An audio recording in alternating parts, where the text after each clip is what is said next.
नमस्कार दोस्तों, विंध्य भारत में आप सभी का स्वागत है। मैं आपके साथ साक्षी गुप्ता। आइए बढ़ते हैं खबरों की ओर। खबर रीवा से है, जहां कलेक्ट्रेट में रबी उपार्जन के लिए प्रशिक्षण दिया गया, जिसमें गुणवत्ता पूर्वक फसल की खरीदी बिक्री के साथ साथ संग्रह और किसानों के भुगतान के संबंध में चर्चा की गई। इस दौरान बैंक के कर्मचारी भी मौजूद रहे।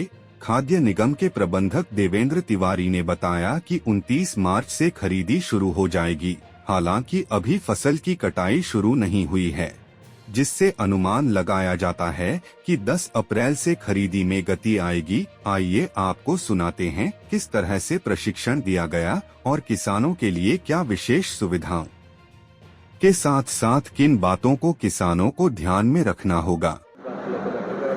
ये अभी रबी उपार्जन का कार्य प्रारंभ होना है। तो रबी उपार्जन केंद्र में जितने उपार्जन केंद्र प्रभारी हैं, समिति के सर्वेयर हैं और ऑपरेटर हैं, इनको बुला करके भारतीय खाद्य निगम से प्रशिक्षण दिया जा रहा है। और प्रशिक्षण देके इनको किस गुणवत्ता का गेहूं खरीदना है, किस गुणवत्ता का गेहूं अपने को भंडारित कराना है और किस प्रकार से भारतीय खाद्य निगम को परिधान करना है, इन सभी बातों की विस्तृत जानकारी दी जा रही है। इसमें अपने जिला सहकारी केंद्रीय बैंक के महाप्रबंधक, खाद्य विभाग के अधिकारी और भारतीय खाद्य निगम के अधिकारी हैं, जो विस्तृत प्रशिक्षण दे करके इनको प्रशिक्षित करेंगे, जिससे कि नियमानुसार अच्छे ढंग से उपार्जन का कार्य हो सके। क्या क्या दिशा निर्देश दिए गए?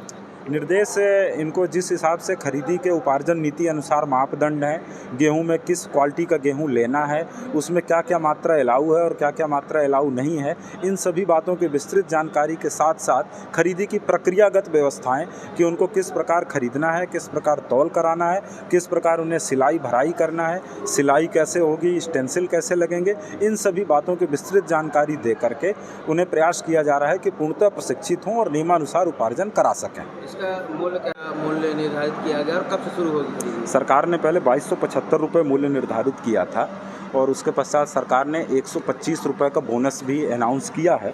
तो अब 2400 रुपये प्रति कुंटल के हिसाब से किसानों से खरीदी होगी और किसानों को सरकार के यह भी निर्देश हैं कि खरीदी के 1 सप्ताह के अंदर उनको भुगतान भी प्राप्त हो जाए, जिससे किसानों को किसी प्रकार की परेशानी ना हो। खरीदी कब से शुरू? खरीदी 29 मार्च से शुरू है, किंतु अभी हमारे क्षेत्र में गेहूं की कटाई बहुत कम हुई है।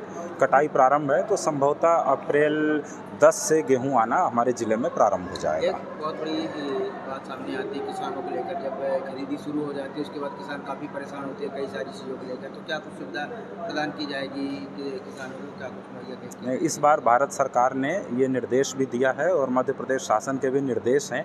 सभी उपार्जन केंद्र प्रभारियों को तभी केंद्र बनाया गया है जब उन्होंने लिखित में सहमति दी है कि किसानों के छाया की, रुकने की, पानी की सभी व्यवस्थाएं की जाएंगी। इसके साथ साथ यदि किसानों में किसी का गेहूं खराब है तो उन्हें पंखा, छन्ना, ग्रेडर इत्यादि भी रखने की व्यवस्था की गई है।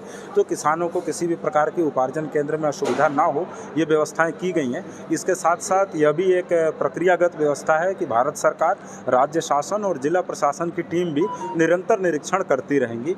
साथ में जिला प्रशासन ने हर 2 उपार्जन केंद्र पर 3 लोगों की अलग से ड्यूटी लगाई हुई है, जो निरंतर उपार्जन केंद्रों का निरीक्षण करेंगे और किसानों की सुविधाओं का पूरा ध्यान रखेंगे। रीवा और नवागत जिला मऊगंज दोनों को मिलाकर कुल कितने केंद्र बनाए गए? अभी हमने 101 केंद्र बना दिए हैं। अभी करीब 18 केंद्र और बनने हैं। लगभग 120 केंद्रों का निर्माण हो जाएगा। सर, गुड नेम और पोस्ट? देवेंद्र तिवारी, जिला प्रबंधक, नागरिक आपूर्ति निगम। Thank you.